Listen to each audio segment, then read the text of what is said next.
आपने स्कूल्स में, कॉलेजेस में, हिस्ट्री बुक्स में फ्रेंच रिवॉल्यूशन के बारे में बहुत सुना होगा, बहुत पढ़ा होगा। जिज्ञासा पे भी मुझे बहुत लोगों के कमेंट आए हैं कि फ्रेंच रिवॉल्यूशन पे एक वीडियो बनाया जाए। इस वीडियो में मैं आपको सुनाऊंगा फ्रेंच रिवॉल्यूशन की पूरी कहानी।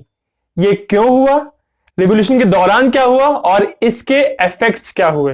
वीडियो शुरू करने से पहले मैं आपको बताना चाहता हूं कि अगर आप मुझसे हिस्ट्री से रिलेटेड किसी भी टॉपिक पे पर्सनली बात करना चाहते हैं तो आप मेरा इंस्टाग्राम पेज फॉलो कर सकते हैं। उसका लिंक आपको सामने मिल जाएगा और मैंने इस वीडियो के डिस्क्रिप्शन में भी डाला हुआ है। कहानी शुरू होती है साल 1789 में, यानी आज से लगभग 230 साल पहले। ऐसा कभी भी नहीं होगा कि अचानक से किसी आदमी को लगा चलो यार क्रांति करते हैं आज और सडनली रेवोल्यूशन हो गया। ऐसा कभी नहीं होता है। इसका रीजन ये है कि एक आम आदमी जो होता है उसको सिर्फ अपनी डेली लाइफ से मतलब है। उसकी लाइफ अगर स्मूथली चल रही है, खाना पीना, नौकरी, परिवार सब सही चल रहा है, तो कभी भी बड़ी चीजों में इन्वॉल्व नहीं होता। ऐसी चीज में इन्वॉल्व नहीं होगा जो उसको लगता है कि उससे रिलेटेड नहीं है। बट जब उसी इंसान की लाइफ में पर्सनली कुछ इंपैक्ट आने लगता है, कुछ बदलाव आने लगता है, अत्याचार होने लगता है, तब नॉर्मल इंसान भी एक क्रांतिकारी बन जाता है। ऐसा ही कुछ फ्रांसीसी क्रांति के दौरान फ्रांस में हुआ। साल 1789 में, यानी 18th सेंचुरी के एंड के आते आते फ्रांस पूरे यूरोप का सबसे इंपॉर्टेंट, सबसे पावरफुल कंट्री था। उस समय फ्रांस की आबादी भी सबसे ज्यादा थी यूरोप के अंदर। अब ज्यादा आबादी मतलब ज्यादा लोग हैं, इसका मतलब ज्यादा खाना लगेगा, ज्यादा रिसोर्सेज लगेंगे, हर चीज की रिक्वायरमेंट बढ़ने लगी। और इसी सब टाइम के आसपास 150 साल पहले फ्रांस में फिलोसोफर्स और इंटेलेक्चुअल्स की बहुत पॉपुलैरिटी बढ़ने लगी। ये फिलोसोफर्स इक्वालिटी की बात करते थे, रिपब्लिक की बात करते थे, यानी हमारा देश ऐसा होना चाहिए जिसमें सरकार सभी लोगों की हो, किसी एक आदमी के हाथ में या किसी एक राजा के हाथ में पावर ना हो। तो ये जो सोच है ये उस समय लोगों में फैलने लगी थी धीरे धीरे उस टाइम। बट फ्रांस की विडंबना यह थी कि उस समय फ्रांस पे एक राजा राज करता था।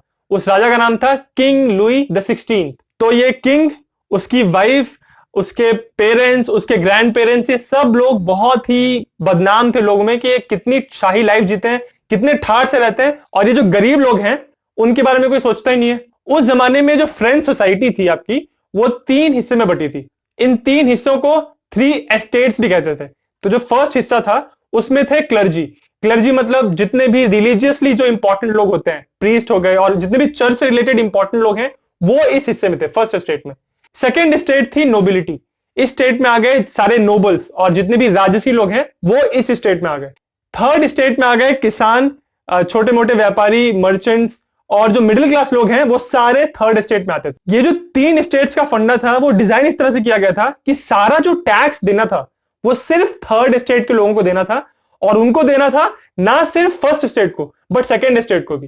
तो ये फर्स्ट और सेकेंड स्टेट थर्ड स्टेट वाले से टैक्स लेते थे, और फर्स्ट सेकेंड स्टेट वाले जो लोग थे उनको कोई टैक्स नहीं देना होता था, या बहुत थोड़े लोगों को टैक्स देना होता था। तो बेचारे जो थर्ड स्टेट के लोग थे वो दिन रात मेहनत करते थे, खेतों में एकदम मेहनत कर रहे हैं, व्यापार कर रहे हैं, और फाइनली जितना वो कमाई कर रहे हैं उसमें से बहुत सारा हिस्सा उनको टैक्स देना पड़ रहा है फर्स्ट और सेकंड स्टेट को। और फर्स्ट और सेकंड स्टेट सिर्फ ठाट में आराम कर रहे हैं, उनको कोई टेंशन ही नहीं है लाइफ की। और ये प्रथा सालों से चली आ रही थी। तो ये सालों साल का फ्रस्ट्रेशन बढ़ता गया, और जो थर्ड स्टेट के लोग थे वो एकदम खुन्नस में आके बैठे हुए थे। इस तरह से फ्रांस की जो कंडीशन थी, स्पेशली इकोनॉमिक कंडीशन, वो धीरे धीरे धीरे खराब हो रही थी।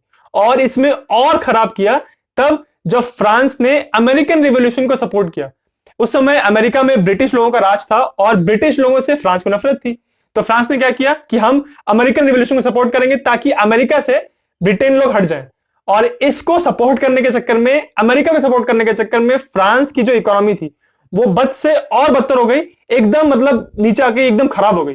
फ्रांस उस समय लिटरली बैंकरप्सी पे आ गया था, एकदम कंगाली पे आ गया था। अगर आपको सब सुन के लग रहा है कि उस समय फ्रांस की कंडीशन बहुत खराब थी, तो रुकिए, अभी और होना बाकी है। साल 1788 में चीजों को एकदम मतलब कचरा करने के लिए फ्रांस में पड़ गया एक बहुत बड़ा अकाल। से खेत सूखने लगे और जितना लोगों की थोड़ी बहुत कमाई होती थी वो भी कमाई गई गटर में। इसके ऊपर से लोगों को टैक्स देना पड़ता था, फर्स्ट और सेकंड स्टेट के लोगों को। तो लोगों में बहुत ज्यादा अनरेस्ट और बहुत मतलब गुस्सा भरा हुआ था। जब आप किसी चीज में इतना ज्यादा प्रेशर बढ़ा देंगे तो ऑब्वियसली वो प्रेशर कहीं ना कहीं से तो निकलेगा ही। तो उस समय जगह जगह पर फ्रांस में दंगे होने लगे। इस बात से किंग लुई द 16 परेशान हो गए। तो उन्होंने सोचा यार कुछ तो करना चाहिए इसके लिए। तो फिर उन्होंने क्या किया, उन्होंने एक नए फाइनेंस मिनिस्टर को अपॉइंट किया।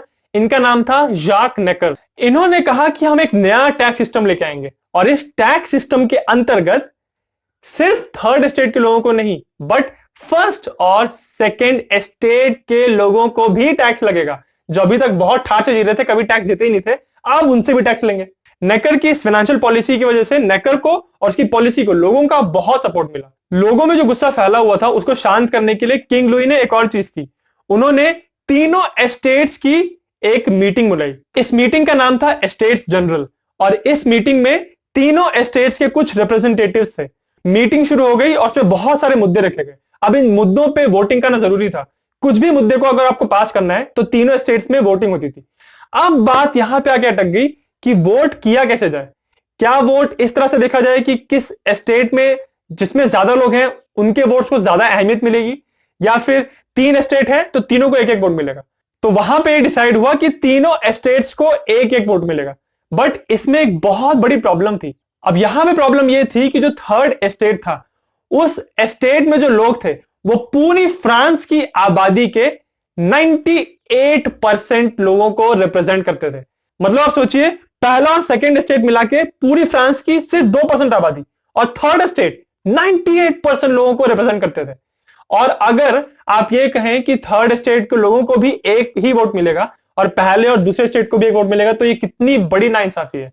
नाइंसाफी ऐसी है कि जो भी मुद्दा थर्ड स्टेट वाले लोग उठाएंगे उसको फर्स्ट और सेकेंड स्टेट वाले मिलके नकार देंगे, बोल देंगे कि हमको ये नहीं चाहिए।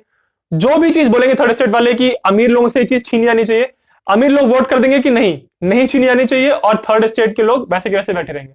इस विडंबना को देख के थर्ड स्टेट के लोग समझ गए कि भाई यहां पे हमको हमारे साथ बराबर का बर्ताव नहीं होगा। ये बार बार फर्स्ट और सेकंड स्टेट वाले मिलके हमको वोट आउट कर देंगे और हमारी बात मानी ही नहीं जाएगी। तो उन्होंने धमकी दी, चाहे आप दोनों स्टेट फर्स्ट और सेकंड स्टेट हमारे साथ मिले या ना मिले, हम खुद ही अपने आपस में ही मिलके एक नया कॉन्स्टिट्यूशन बना लेंगे, अपना ही हम काम चलाएंगे। ऐसा कह के थर्ड स्टेट ने एक अपना ही ग्रुप बना लिया जिसका नाम था नेशनल असेंबली। तो ऐसे में फर्स्ट और सेकंड स्टेट के जो लोग थे, बहुत जाहिर सी बात है कि उनको ये बात पसंद नहीं आई। क्यों? क्योंकि वो जानते थे कि अगर थर्ड स्टेट इतना पावरफुल हो जाएगा, नॉर्मल लोग इतने पावरफुल हो जाएंगे, तो हमारी ताकत तो खत्म। तो उन्होंने उनको रोकने के लिए क्या किया, उन्होंने कहा कि जहां पे तुम मीटिंग कर रहे हो वो मीटिंग वाला रूम ही बंद कर देंगे, और जितने भी थर्ड स्टेट के लोग थे वो बाहर ही रह गए। तो थर्ड स्टेट के लोगों ने बोला ठीक है, हमको तुम्हारा रूम चाहिए ही नहीं, हमको तुम्हारा मीटिंग हॉल चाहिए ही नहीं, हम अलग जाके अपनी ये कार्रवाई करेंगे। और इस तरह ये थर्ड स्टेट के लोग एक टेनिस कोर्ट में गए और वहां पे जाके उन्होंने अपना डेरा जमा लिया, और उन्होंने कहा कि हम यहीं रहेंगे, और जब तक हम अपना कॉन्स्टिट्यूशन पास नहीं कर लेते हम इस जगह से निकलेंगे नहीं। और उस जगह पे उन्होंने जो एक कसम खाई, उस कसम को टेनिस कोर्ट ओथ के नाम से भी जाना जाता है। ये सब देख के किंग लुई द 16 फ्रांस के राजा बहुत परेशान हो रहे थे। तो उन्होंने डिसाइड किया यार ये ठीक नहीं हो रहा है। तो उन्होंने क्या कहा, फर्स्ट और सेकंड स्टेट के लोगों को बोला यार एक काम करो, तुम भी उस टेनिस कोर्ट में जाओ और उन लोगों से बात करो, उनसे मिलो, और यार इस लड़ाई का फायदा नहीं। तो इस तरह से किंग ने फर्स्ट और सेकंड स्टेट के लोगों को भेजा तो सही उस टेनिस कोर्ट में थर्ड स्टेट के लोगों से मिलने के लिए, पर साथ ही साथ राजा ने जाक नेकर को भी नौकरी से निकाल दिया। जाक नेकर ये वही फाइनेंस मिनिस्टर है जिसने कहा था कि टैक्स में बदलाव आना चाहिए और तीनों स्टेट्स को टैक्स लगना चाहिए। जब राजा ने जाक नेकर को भी नौकरी से निकाला तब लोगों में फिर से गुस्सा भड़का। उनको लगा कि भाई राजा जो है सच में नॉर्मल लोगों की परेशानियों से अवगत नहीं है, वो उनसे सिंपैथाइज नहीं कर रहा है। तो लोगों में तो वैसे भी राजा के खिलाफ बहुत शक पैदा होने लग गया था, और उसी तरह लोगों ने वहां पे देखा कि लोकली बहुत सारे फौजी दिखाई पड़े। तो लोगों ने सोचा कि अगर मिलिट्री ने उन पे हमला कर दिया तो उनकी बात हमेशा हमेशा के लिए दब के रह जाएगी। तो लोगों ने डिसाइड किया कि वहां पे एक बास्टियल फोर्ट था, उस फोर्ट में बहुत सारे हथियार थे और बहुत एम्युनिशन, गोला बारूद था। तो लोगों ने क्या डिसाइड किया कि वो उस फोर्ट पे जाते हैं, वहां पे हमला करते हैं और सारे जितने भी हथियार बारूद वहां से निकाल लेते हैं, और अगर आर्मी ने हम पे हमला किया तो हम अपना बचाव कर सकते हैं, हम आर्मी से टकरा सकते हैं। तो इस तरह 14 जुलाई साल 1789 में फ्रांस के नॉर्मल लोगों ने, नॉर्मल कॉमनर्स ने फोर्ट बास्टियल पे हमला किया, वहां से सारे हथियार, गोला बारूद चुरा लिया और उस फोर्ट का जो गवर्नर था उसको एग्जीक्यूट कर दिया, उसको मार दिया। फ्रांस की पूरी हिस्ट्री में यह पर्टिकुलर दिन 14 जुलाई साल 1789 फ्रेंच रिवॉल्यूशन का ऑफिशियली बिगिनिंग माना जाता है। ऐसा माना जाता है कि यहां से फ्रेंच रिवॉल्यूशन स्टार्ट हुआ। यहां तक कि आज भी फ्रांस में 14 जुलाई को बास्टिल डे मनाते हैं और वहां पे नेशनल हॉलिडे होता है। इस दिन को सेलिब्रेट किया जाता है क्योंकि ये एक ऐसा दिन माना जाता है कि जब नॉर्मल लोगों ने इकट्ठा होकर एक तानाशाह के खिलाफ आवाज उठाई और एक्शन लिया, सक्सेसफुली एक्शन लिया। बास्टिल फोर्ट पे नॉर्मल लोगों की फतह होने के बाद लोगों में बहुत जोश आने लगा और उनमें क्रांति की भावना जागने लगी, और जगह जगह में फ्रांस में नॉर्मल जो नोबल्स थे, जो लॉर्ड्स थे, जिनके पास बहुत जमीन होती थी, जमींदार लोगों के घर पे लोग रेड मारने लगे और उनकी प्रॉपर्टी लूटने लग गए और उनके घर लूटने लग गए और लोगों को मारने लग गए। बास्टिल फोर्ट पे नॉर्मल जनता के सक्सेसफुल हमले के ऑलमोस्ट 1 महीने के बाद एक डिक्लेरेशन फाइनली इंट्रोड्यूस हुआ। इसका नाम था declaration of the rights of man end of the citizen, और इसमें फ्रांस की हिस्ट्री में पहली बार स्वाधीनता और समानता यानी इंडिपेंडेंस और इक्वालिटी के कंसेप्ट को पहली बार ऑफिशियली इंट्रोड्यूस किया गया और एक्सेप्ट किया गया। चलिए, डिक्लेरेशन तो इंट्रोड्यूस हो गया, बट अब सरकार कैसे चले, क्योंकि जो राजा की पोजीशन थी वो तो बहुत कमजोर हो गई थी, लोग इतना बवाल मचा रहे थे और राजा की कोई वैल्यू तो रह नहीं गई थी। तो अब सरकार कैसे चले? तो जो नेशनल कॉन्स्टिट्यूएंट असेंबली थी, जो टेनिस कोर्ट में बनी थी तीनों स्टेट्स की रजामंदी के साथ, उन्होंने डिसाइड किया कि हम एक ऐसी सरकार बनाते हैं जिसमें पावर किंग और इस असेंबली के बीच में बराबर डिवाइडेड हो। पर इसी असेंबली में ऐसे बहुत सारे लोग थे जो कह रहे थे कि नहीं, किंग होना ही नहीं चाहिए, सारी सरकार लोगों की ही होनी चाहिए। इस सारी कश्मकश में किंग लुई द 16 को बहुत डर लग रहा था।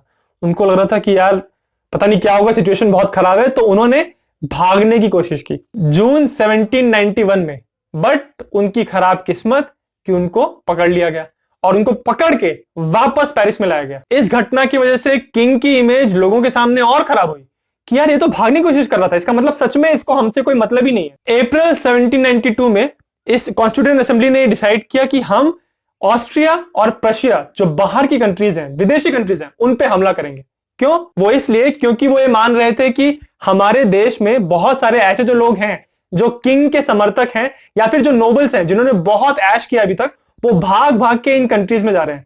तो हमको इन कंट्रीज पे हमला करना पड़ेगा ताकि वो हमारे इन लोगों को जो भगौड़े हैं उनको समर्थन ना दे, उनको शरण ना दे। उसके अलावा ये भी फायदा है कि अगर हमने इन कंट्रीज पे हमला किया और हम जीत गए तो हमारे देश में जो क्रांति की भावना पूरी फैली हुई है वो उन देशों में भी फैलेगी और उसका भी एडवांटेज हमको मिलेगा। इसीलिए अप्रैल के महीने में साल 1792 में फ्रांस ने इन दोनों कंट्रीज पे हमला बोल दिया। शुरू में तो इनको कुछ सफलता नहीं मिली, बट धीरे धीरे ये कामयाब होने लगे।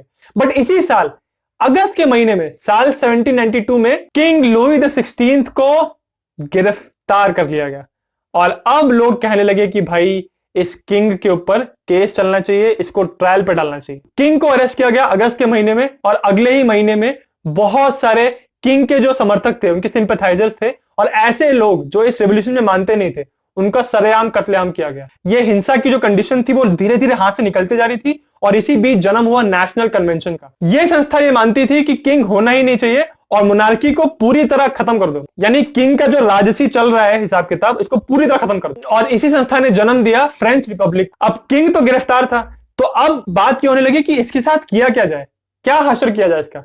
कुछ लोग ये कह रहे थे कि किंग को आप डिपोर्ट कर दो, इस कंट्री से बाहर निकाल दो, देश निकाला दे दो। बट कुछ लोग ये कह रहे थे कि नहीं, अगर आपने देश से बाहर निकाला, ये वापस आ सकता है, ज्यादा स्ट्रेंथ लेके वापस आ सकता है और फिर इस रेवोल्यूशन को दबा सकता है, तो हमको किंग को मार देना चाहिए। जो लोग किंग को मारने के आइडिया का समर्थन कर रहे थे उनको जैकोबिन्स कहते हैं। किंग के ऊपर एक नाम मात्र का केस चला, उनको ट्रायल पे डाला गया और ऑब्वियसली उनको गिल्टी पाया गया। और साल 1793 जनवरी 21 को किंग लुई द 16 जो फ्रांस के राजा थे, उनका गला काट दिया गया। उनका एग्जीक्यूशन किया गया गियोटिन से। ये एक स्पेशल टाइप की डिवाइस थी जिसमें इंसान को डालते थे और उसका ऊपर से एक मेटल का ब्लेड गिरता था और वो इंसान की गर्दन काट देता था। तो ये गियोटिन का जो एग्जीक्यूशन था वो उस समय बहुत ज्यादा यूज किया जा रहा था। किंग का एग्जीक्यूशन भी गियोटिन पे किया गया और इसके बाद बहुत सारे एग्जीक्यूशन जो हुए हैं वो सारे गियोटिन के थ्रू हुए। किंग के एग्जीक्यूशन के बाद ये जो फ्रेंच रेवोल्यूशन था ये पूरी तरह वायलेंट हो गया। जो नेशनल कन्वेंशन था वो भी दो हिस्सों में बटा हुआ था। एक हिस्सा था मॉडरेट्स का, जिनके विचार थोड़े लिबरल थे और वो ये मानते थे कि सरकार चलाने के लिए एक नाम के लिए एक लीडर होना चाहिए, एक किंग जैसा लीडर होना चाहिए। जो दूसरा हिस्सा था वो था रेडिकल्स का। वो ये मानते थे कि कोई किंग नहीं होना चाहिए और जितने भी लोग हमारी बात नहीं मानते हैं उनका एग्जीक्यूशन होना चाहिए, उनको गियोटिन से उनको मारना चाहिए। किंग के एग्जीक्यूशन के बाद रेडिकल्स का पलड़ा भारी होता चला गया। उन्होंने सोसाइटी में बहुत सारे चेंजेस किए। उन्होंने एक नया कैलेंडर इंट्रोड्यूस कर दिया जिसमें महीनों के नाम बदल दिए। उन्होंने ये तक कहा कि फ्रांस से क्रिश्चियनिटी को बिल्कुल खत्म कर देंगे। जितने भी चर्चेस थे उनको बदल दिया गया टेंपल ऑफ रीजन में। नॉर्मल जो लोग खाने पीने के लिए बर्तन यूज करते थे वो बर्तनों पे देशभक्ति वाले मैसेज प्रिंट होने लगे। इस तरह जो जेकोबिन्स थे यानी रेडिकल्स जो थे, उन्होंने बहुत सारे एक्सट्रीम चेंजेस किए फ्रेंच सोसाइटी में। इसके अलावा और जो सबसे ज्यादा उनकी नोटोरियस बात थी वो ये थी कि उन्होंने एक स्पेशल कमिटी बनाई। इस ग्रुप या इस कमिटी का नाम था the committee of public safety. इस कमिटी के नाम में पब्लिक सेफ्टी तो लगा है, बट ये कमिटी काम क्या कर रही थी, जितने भी लोग फ्रेंच रेवोल्यूशन के आदर्शों में बिलीव नहीं करते हैं, इन रेडिकल आदर्शों में बिलीव नहीं करते हैं, उन सारे लोगों को पकड़ पकड़ के उनके ऊपर ट्रायल होता था। और वो नाम का ट्रायल होता था, उनको गिल्टी ही बनाते थे वो लोग और उनको भेजते थे, फिर गियोटिन में उनका गला काटते थे। उस समय फ्रांस में जितने भी लोग थे, अगर ये पाया गया कि उनकी थोड़ी बहुत भी सिंपैथी, हमदर्दी है किंग के साथ, तो उन सबको पकड़ पकड़ के मारते थे। तो रेडिकल्स की इन हरकतों की वजह से जो डर का माहौल फैला, उसको द रीन ऑफ टेरर कहा जाता है। ये वो टाइम था कि अगर किसी पे भी शक हुआ कि ये रेवोल्यूशन के आदर्शों में बिलीव नहीं करता है, फटाक से उनके ऊपर केस चलेगा और उनको मार दिया जाएगा। इसी दौरान बहुत सारे इंपॉर्टेंट लोगों को, नोबल्स और यहां तक कि किंग की वाइफ को भी मारा गया। किंग की वाइफ का नाम था मैरी एंटोनेट, और ऐसा कहा जाता है कि वो फ्रांस की हिस्ट्री की मोस्ट हेटेड औरत है। उनसे लोग बहुत नफरत करते थे क्योंकि उनमें बहुत ठाठ की आदत थी और वो नॉर्मल लोगों से बिल्कुल कनेक्ट नहीं करती थी, उनको बिल्कुल मतलब ही नहीं था लोगों से। तो उनका भी गला काटा गया इसी रेन ऑफ टेरर के दौरान। हालत इतनी खराब हो गई थी कि ऐसा कहा जा रहा था कि अगर आपकी अपने पड़ोसी से कोई दुश्मनी है, आपकी किसी बात पे लड़ाई हो गई, तो आपको सिर्फ इतना करना है कि सीक्रेट पुलिस को जाके कह देना है कि भाई मुझे ऐसा लग रहा है ना कि जो मेरा पड़ोसी है वो रिवोल्यूशन के आदर्शों में बिलीव नहीं करता है। तो अगले ही दिन उसको आके पुलिस पकड़ लेगी और ऐसा हो सकता है कि उसका गला काट दिया जाए। इतनी बुरी हालत हो गई थी, इतना लोग डरने लगे थे। तो इस पूरे टाइम के दौरान जो रेडिकल्स में सबसे इंपॉर्टेंट आदमी था, जो बहुत सारे ऑर्डर्स दे रहा था, उसका नाम था मैक्सिमिलियन रोबस्पियर। उसी के ऑर्डर्स पे बहुत सारे लोगों को एग्जीक्यूट किया जा रहा था और वो धीरे धीरे धीरे पावरफुल बहुत ज्यादा हो रहा था। इतनी हालत हो गई थी कि उसके आसपास के जो लोग थे, जो उसके करीबी दोस्त थे, वो भी डरने लगे थे। क्योंकि अगर कुछ भी उन्होंने कहा ऐसा जो रोबस्पियर को पसंद नहीं आया, तो रोबस्पियर सीधा उनको पकड़ के उनका गला कटवाता था। इस पूरे टाइम को रेन ऑफ टेरर कहते हैं, यानी डर का माहौल। और जब आप डर के माहौल से कोई सरकार चलाएंगे, तो वो सरकार, वो सिस्टम ज्यादा देर तक नहीं चल सकता। आप डर पे कोई कंट्री नहीं चला सकते। इसके बाद फिर किस्मत ने पलटी मारी और रोबस्पियर के जो समर्थक थे, उन्हीं लोगों ने डिसाइड किया कि रोबस्पियर को अरेस्ट किया जाना चाहिए। और 28 जुलाई साल 1794 में रोबस्पियर को ही गियोटिन पे डाल के उसका गला काट दिया गया। जिस इंसान ने रेन ऑफ टेरर की शुरुआत की, जिसने इतने सारे एग्जीक्यूशन कराया, इतने लोगों का गला कटवाया, फाइनली उसकी भी वही हालत हुई। रोबस्पियर की डेथ के बाद जो इतना डर का माहौल फैला हुआ था, लोगों ने फिर से क्रांति की इस डर के माहौल के खिलाफ। इस क्रांति को कहते हैं द थर्मिडोरियन रिएक्शन। और इस क्रांति के बाद जितने भी रेडिकल्स थे, उनको हटा के एक मॉडरेट ग्रुप ने ओवरटेक किया। इस ग्रुप को थर्मिडोरियंस भी कहते हैं। अब भाई जो मॉडरेट लोग थे, जिनके ऊपर इतना अत्याचार हुआ था, जो बच गए थे रेन ऑफ टेरर से, उन्होंने बोला कि अब हम बदला लेंगे। तो उन्होंने क्या किया कि जितने भी रेडिकल्स थे, जो इतना सब अत्याचार कर रहे थे अभी तक रोबस्पियर के दौरान, उन्होंने सारे रेडिकल्स को पकड़ना शुरू किया और रेडिकल्स को लटकाना शुरू किया, उनको मारना शुरू किया। तो इस टाइम को तो व्हाइट टेरर कहते हैं। तो साल 1795 में अगस्त के महीने में मॉडरेट्स ने एक नई टाइप की सरकार को, नए कॉन्स्टिट्यूशन को जन्म दिया। इसको कहते हैं द डायरेक्टरी। इस कॉन्स्टिट्यूशन के अंतर्गत जो सरकार थी, उसकी पावर 5 लोगों के हाथ में थी। इन 5 लोगों को चुन के ऊपर लाया जाएगा। अब जो रॉयलिस्ट लोग थे, जो नोबल्स थे, जो इस टाइप की सरकार के अगेंस्ट थे, तो उन्होंने आवाज उठाई कि ये सरकार ठीक नहीं है। तो ऐसे लोगों को शांत करने के लिए एक मिलिट्री लीडर को भेजा गया। इस मिलिट्री लीडर का नाम आपने सुना होगा, इसका नाम है नेपोलियन बोनापार्ट। नेपोलियन गया और उसने इन सारे लोगों को, जो भी सरकार के खिलाफ थे, उनको शांत कर दिया। नेपोलियन की इस सक्सेस को देख के वहां की सरकार ने उसका प्रमोशन कर दिया और नेपोलियन को बना दिया जनरल। उसके बाद नेपोलियन चला गया बाहर विदेश लड़ाई करने के लिए, जंगों को जीतने के लिए। और यहां पे जो डायरेक्टरी थी, जो सरकार थी, वो खूब करप्शन करे जाए। वो लोगों में अनपॉपुलर हो रही थी, लोग परेशान हो रहे थे कि क्या यार लोग इतना करप्ट हैं। लोग बिल्कुल परेशान हो रहे थे और सरकार की इमेज नीचे नीचे नीचे आ रही थी। और वहीं दूसरी तरफ नेपोलियन, जिनको इसी सरकार ने बनाया था, वो बाहर जीत पे जीत हासिल कर रहा था। तो जो फ्रेंच लोग थे, वो नेपोलियन की बहुत पूजा करने लगे, उसको हीरो मानने लगे। तो इस बात को देख के नेपोलियन के दिमाग में एक आइडिया आया। उसने सोचा कि क्यों ना मैं सरकार को लीड करूं। फिर नेपोलियन ने नवंबर 9 की तारीख को साल 1799 में एक तख्ता पलट ऑर्गेनाइज किया और गवर्नमेंट को टेक ओवर कर लिया और खुद बन गया फ्रांस का पहला कौंसल। और ये जो एग्जिस्टिंग गवर्नमेंट थी, द डायरेक्टरी वाली, उसको उसने हटा दिया और खुद को फ्रांस का डिक्टेटर बना दिया। तो नेपोलियन के इस तख्ता पलट को जो नवंबर 9 साल 1799 में हुआ था, इस पॉइंट को फ्रेंच रेवोल्यूशन का एंड माना जाता है। इस पॉइंट के बाद फ्रांस पे नेपोलियन का डिक्टेटरशिप चालू हो गई और फिर नेपोलियन ने बहुत आसपास के देशों पे हमला करना शुरू किया और उसको अपने सुपीरियर मिलिट्री प्लानिंग और स्ट्रेटेजी की वजह से बहुत सारी जीत भी हासिल हुई और आगे आने वाले बहुत सारे सालों तक यूरोप में फ्रांस का और नेपोलियन का दबदबा मेंटेन रहा। पर इस पूरे समय के दौरान, जिसको नेपोलियनिक एरा भी कहते हैं, उस समय नेपोलियन ने बहुत लड़ाई करवाई फ्रांस की और फ्रांस में लगातार लड़ाई हो ही रही थी, परंतु फ्रांस का दबदबा भी बना हुआ था और नेपोलियन पूरी दुनिया में एक बहुत ही फेमस मिलिट्री लीडर के नाम से मशहूर भी हो गया। तो ये तो थी पूरी कहानी फ्रेंच रिवॉल्यूशन की। अगर आपका इस पूरे टॉपिक से रिलेटेड कोई भी सवाल हो तो मुझे कमेंट्स में जरूर बताएं और अगर आपको वीडियो अच्छा लगा तो मेरे चैनल जिज्ञासियम को सब्सक्राइब करना ना भूलें।